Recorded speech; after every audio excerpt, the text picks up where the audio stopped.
Okay, so first thing, you were right and I was wrong. Let's just get that over with. I was just very confused. Does anyone know who this belongs to? It's been floating around the back. It's full of change. Oh. Yeah, okay. Well, there we go. 3 times with me. There is only one life. That life is God's life. That life is perfect. That life is my life now. There is only one life. That life is God's life. That life is perfect. That life is my life now. There is only one life. That life is God's life. That life is perfect. That life is my life now. So Shakespeare wrote, there's nothing good or bad, but thinking makes it so. And I wonder if he realized that he was like part of the New Thought movement. The old thought movement. So we're on this yearly, month-long journey of taking a look at our expanding beliefs about our own prosperity, which include taking an expanded look about our beliefs about giving. And it is the one time of year that we ask you to take a stand for those beliefs by pledging and writing down what you are willing to participate in terms of your giving to CCSL and your commitment to that here at the center. And you know, it's good practice for you. Spiritual practice of tithing is good practice for you, and it lets us budget conscientiously. So this year, I've stopped practicing what I called shallowosophy, so we're talking very directly about tithing and money. And we're making people really uncomfortable sometimes, which is kind of fun. But we're also experiencing and expressing this really big shift in consciousness within the leadership of this community. If you were here last week, you heard Jelaine speak. She's on our core council or board of trustees. And she shared with you the intention of the board to step into the process of bringing my pay into alignment with what should be. And we've said, okay, you know what, we're just going to put it out there that we're going to give Reverend Bart a raise in January, and that we're holding the high watch knowing that as your tithes and pledges come in, that we have the ability to support that. Which is kind of a shift, and it's a really awesome shift, in fact, because we've always kind of done we'll see what comes in and we'll plan. And now we're doing you know what, here's the vision, and here we're going to share that with you, and we're going to ask you to step into that vision with us. So the field has been seeded in the mind of all of us and God, and I say amen to that.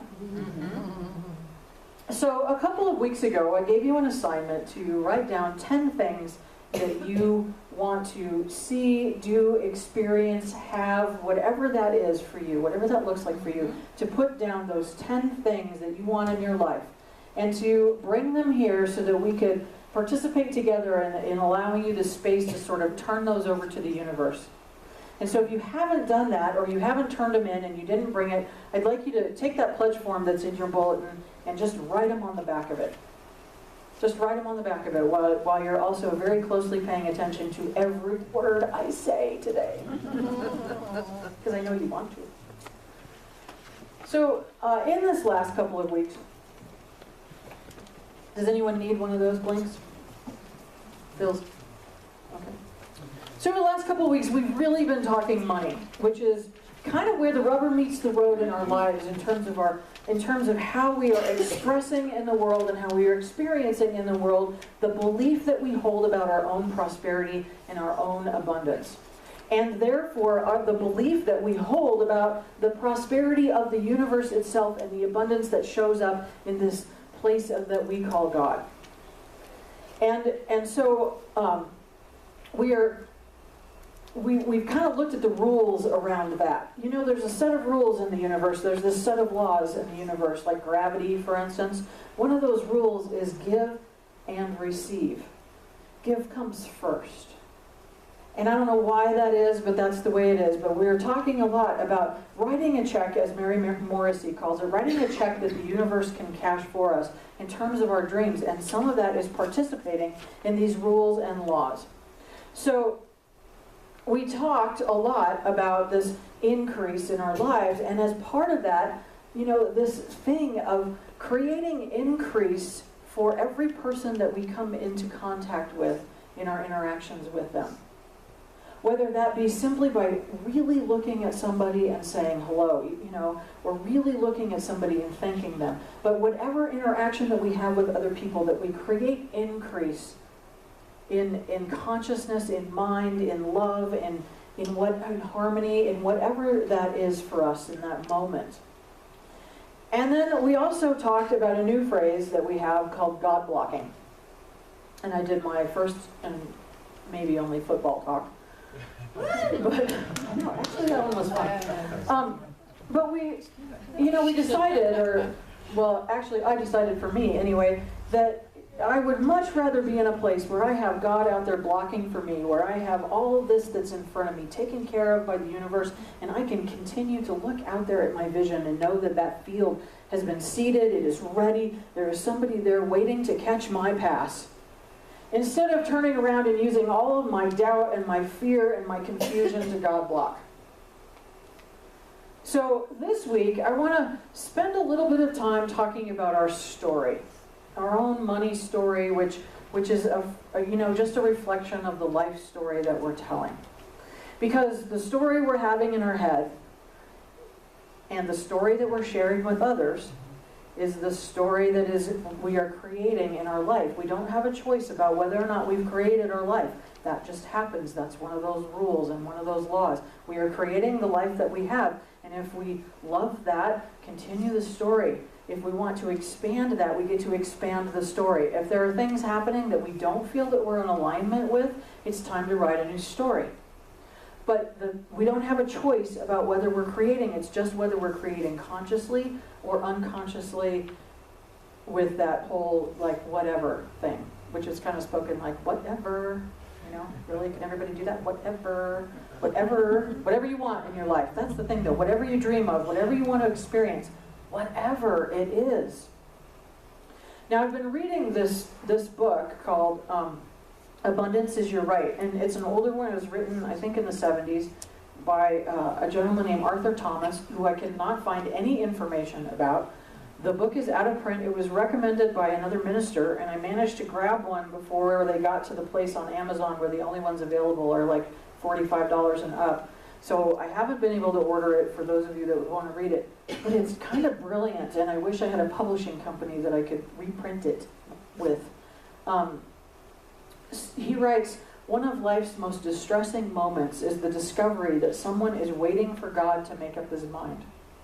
The whole gift has already been given. Spirit could not give more if it tried. Could not give more. And I think that's true. Even if you remember what Jesus said in Mark, therefore I tell you, whatever you ask in prayer, believe that you have received it and it is yours. It is that whole process of affirmative prayer that we speak of all the time, actually. It's all right here and it's right now.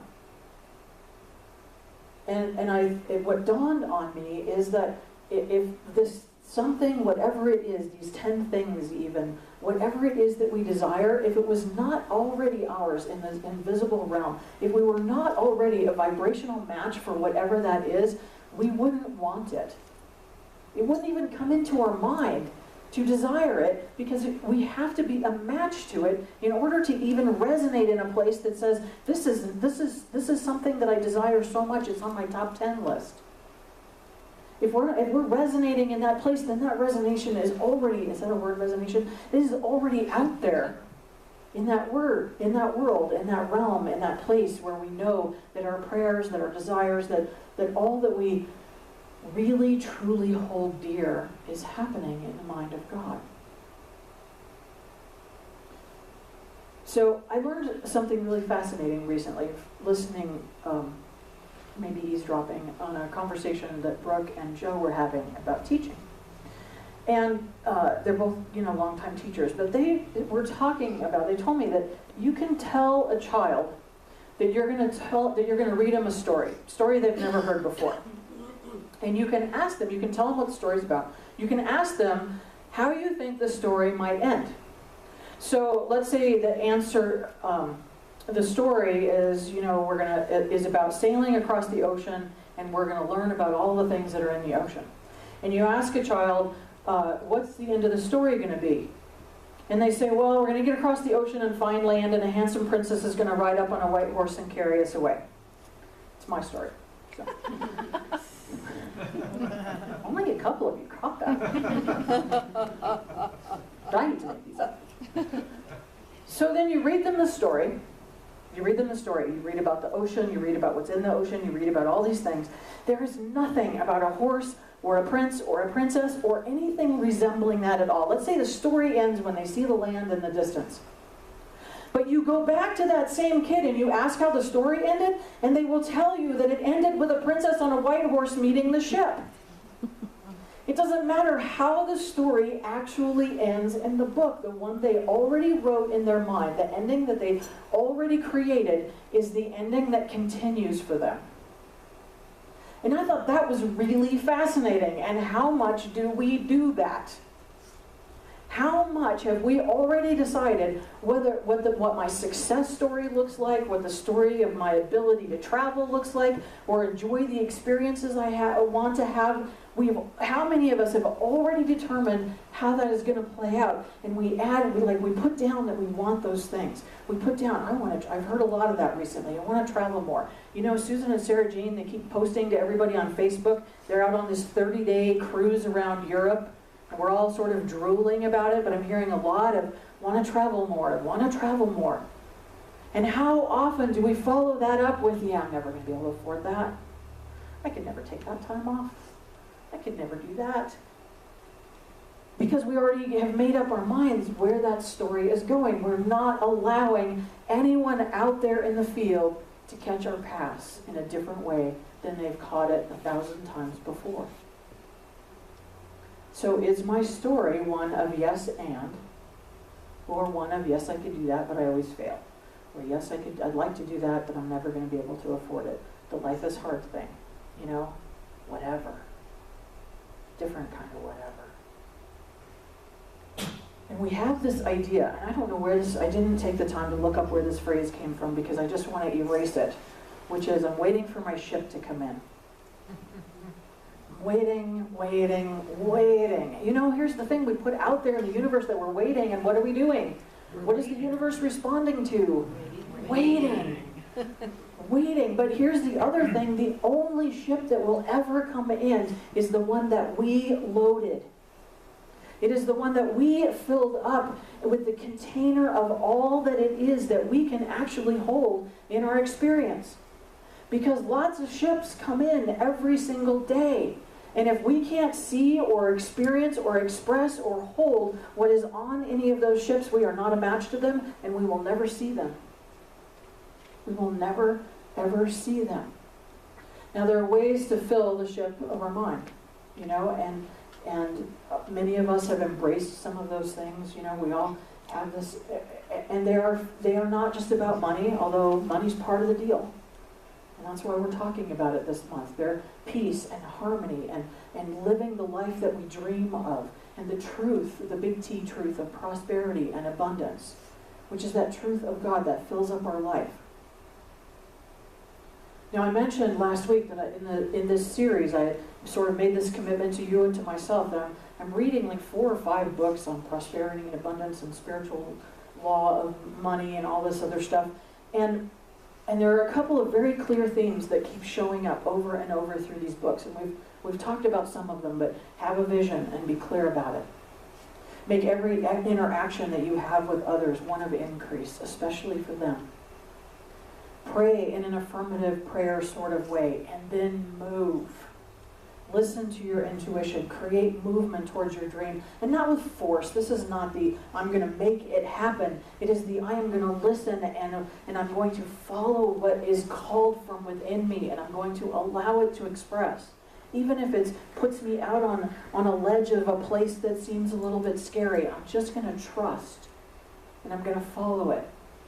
And then have a single-mindedness about it. That's part of it too. Study, read, pray, vision. Speak about it. Speak of your vision in the present tense and with the knowing that it is already within you and it is already being acted on in the mind of God. Speak clearly and in the present tense. And I think of this as invoking the I am presence. It's the presence of Spirit that's working as me, in me, through me, I am.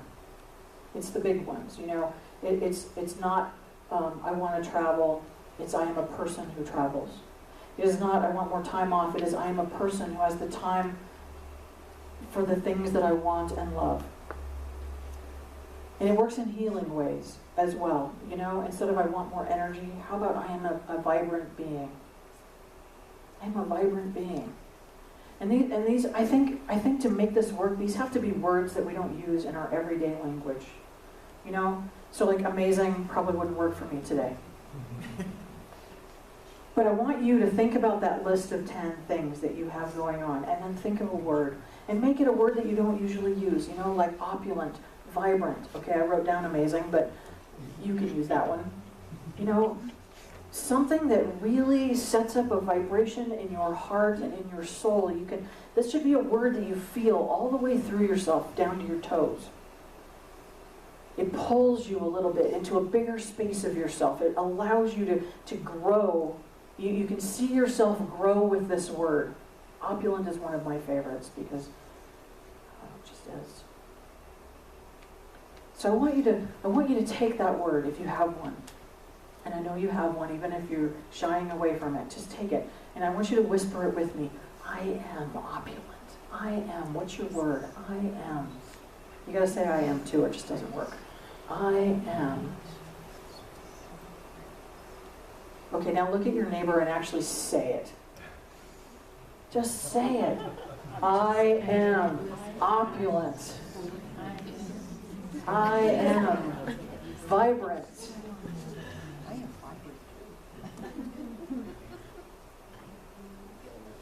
Can you feel it, though? Like the vibration in the room just went up a bit. Now, the next common theme is really simple. Recognize in every moment that God is your source. Recognize in every moment that God is your source. Your source is not your job, your spouse, your social security. Those are avenues through which God works. God is our source. And the way we honor source is to give back to it by tithing. It is the practice that puts us in the space of recognizing every moment that we know that God is our source and that there is always enough. And I'm going to remind you again, this is my year of not shirking from the tithing word. Even though sometimes, honestly, it's just easier to avoid this topic because you get so uncomfortable. And, if you recall, I've shared with you before that the definition of my job is to comfort the afflicted and to afflict the comfortable. And there has been a lot of that going on this month. On both sides. Money is one of those things that gives us both sides. We can feel comfortable, we can feel afflicted, we can feel all of those things, and some of us feel them all in the same day. It's been a lot of fun for me. I appreciate this time, actually. I get more phone calls from people who are really thinking it through and working it through and finding the place in their heart that says, it's time for me. It's time for me to step more fully and more greatly into this expression that I am in the world. And so to be really clear about the tithing thing, it's 10% first, not second, not third, first, to the place that you are spiritually fed. Not for me, not for CCSL, for the growth of your own faith and spiritual practice, because writing that check is an act of faith that says that I am so prosperous, I thrive, I live opulently, I live vibrantly, I live fully on 90% of my income. It says to Spirit, I believe in your strength and willingness to more than adequately supply all that I need. That was actually a good line. Want that one again? It says to Spirit that I believe in your strength and willingness to more than adequately supply all that I need and desire. Now in the Abundance book, Arthur actually writes pretty extensively about tithing, and I'm thinking he might have been a minister. I don't know. I wish I could find out more about this guy. He's not on Google.